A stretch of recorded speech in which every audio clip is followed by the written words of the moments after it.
Aujourd'hui, on va parler d'applications mobiles parce que c'est aussi un secteur qui est très porteur quand vous démarrez une application, que ce soit web ou autre. C'est vrai que le mobile aujourd'hui a une telle importance qu'il faut absolument être présent sur le mobile. Par contre, la plupart du temps, on ne sait pas comment marche une application mobile et comment on peut la faire développer.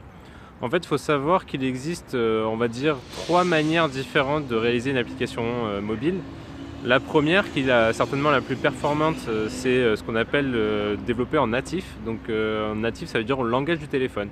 Donc par exemple, quand vous avez sous iOS, ça va être avec un langage qui s'appelle Swift. Quand vous êtes sous Android, ça va être un langage qui va être avec Java notamment. Et si vous êtes sur du Windows Phone, ce sera plus vers du C#.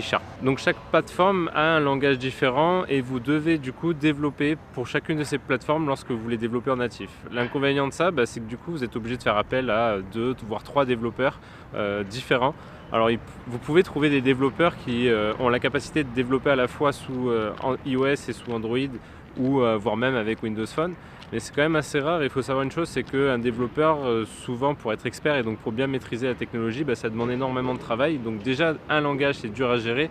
2 langages, encore plus compliqué. Je ne dis pas que c'est pas impossible, mais ça demande effectivement beaucoup de travail pour arriver à la fois être performant sur iOS et Android avec 2 langages, 2 univers complètement différents, etc., etc.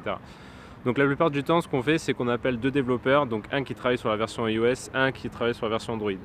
L'autre inconvénient aussi, c'est que ça vous fait 2 cahiers des charges entre guillemets parce que du coup, les développements ne sont pas les mêmes, donc les process ne vont pas être les mêmes. Donc c'est vraiment 2 développements qui sont complètement séparés. Donc vous voyez un peu la lourdeur du système et des fois, ça demande énormément de coûts pour se lancer sur une application native. La deuxième possibilité qui s'offre à vous, c'est d'utiliser ce qu'on appelle des applications hybrides.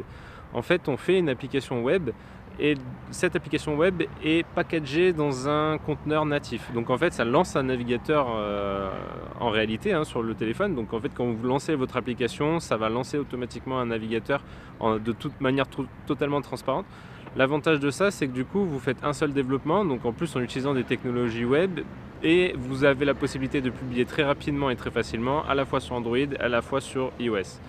L'inconvénient de cette technologie, c'est que la plupart du temps, c'est pas très performant. C'est-à-dire que par rapport à du natif, ça reste du web et le web, c'est pas très performant. Ce qui fait que sur une application mobile, si elle est en plus, elle est mal faite. Donc c'est-à-dire qu'elle est réalisée par un développeur qui a l'habitude de faire des sites internet, on va dire, de façon classique. Du coup, vous allez vite vous retrouver avec des problèmes de performance qui font que votre application peut même être inutilisable tellement elle est peu performante. C'est vrai que c'est une technologie qui est vachement utilisée aujourd'hui. Mais voilà, il faut avoir conscience de ça, c'est que c'est pas parce qu'on trouve un développeur web qui va savoir faire une application mobile, parce qu'il faut savoir quand même maîtriser tout l'aspect JavaScript en fait, qui fait que ça rend pas performant une application si c'est mal codé.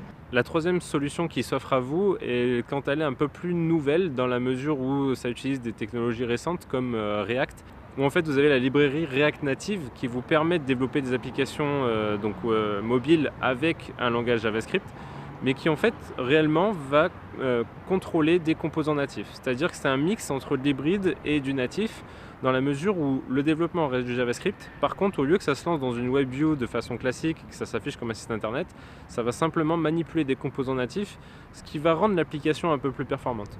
Encore une fois, ça aussi c'est une technologie qui est nouvelle, donc c'est un peu son inconvénient, c'est-à-dire que ça bouge énormément. Ce qui fait que si vous commencez un développement aujourd'hui avec du React natif, dans 6 mois, elle risque d'être vite périmée si la mise à jour n'a pas été faite correctement. Donc c'est pareil, on va dire que c'est un coût hybride entre l'application hybride faite en HTML uniquement et l'application native, réellement native, avec les langages de chaque univers, que ce soit Android ou que ce soit iPhone. Donc React Native se positionne vraiment au milieu de ces 2 technologies, dans la mesure où déjà elle est plus performante qu'une application hybride, moins performante qu'une application native, et surtout elle est entre les 2 méthodes pour une histoire de coût. Donc ça reste quand même assez élevé parce que le développeur va devoir sans cesse mettre à jour votre application, donc ça demande un coût supplémentaire, ce qui fait que en termes de coût, c'est pas moins cher qu'une application hybride. Par contre, ça a l'avantage d'avoir vraiment de meilleures performances contrairement à une application hybride.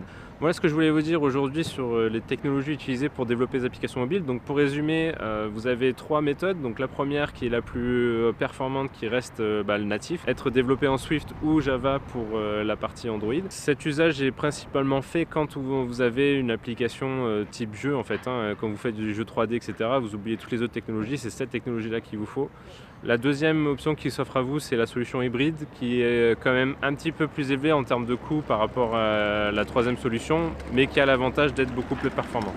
Ensuite, la troisième option qui s'offre à vous, c'est l'application hybride, où là, ça va être développé en JavaScript et lancé dans une WebView. Et l'avantage de ça, c'est que effectivement, les coûts de développement sont vraiment au plus bas, et en plus, ça vous permet d'avoir un seul projet, donc un seul développement pour les 2 voire 3 plateformes différentes. Donc pour les applications hybrides, bien évidemment, on utilise Cordova la plupart du temps, ou PhoneGap. Après, il y a d'autres technologies qui doivent exister aussi, mais voilà, c'est la technologie principale qui est utilisée pour faire des applications hybrides. Il faut savoir une chose, c'est que la plupart du temps, les projets, l'application hybride suffit amplement. C'est-à-dire que quand c'est juste du consulting, afficher une base de données, faire rentrer des informations utilisateurs, etc., une application hybride, pour la plupart du temps, est un usage suffisant pour pouvoir utiliser cette techno-là, voire du React Native justement, pour avoir quelque chose d'un peu plus rapide. Mais dès que ça touche du jeu 3D ou quoi, là, il vaut mieux utiliser du natif. Voilà, j'espère que cette vidéo vous a plu. N'hésitez pas à poser vos questions en commentaire et à vous abonner à la chaîne pour retrouver mes futures vidéos. Et je vous dis à très vite pour la prochaine.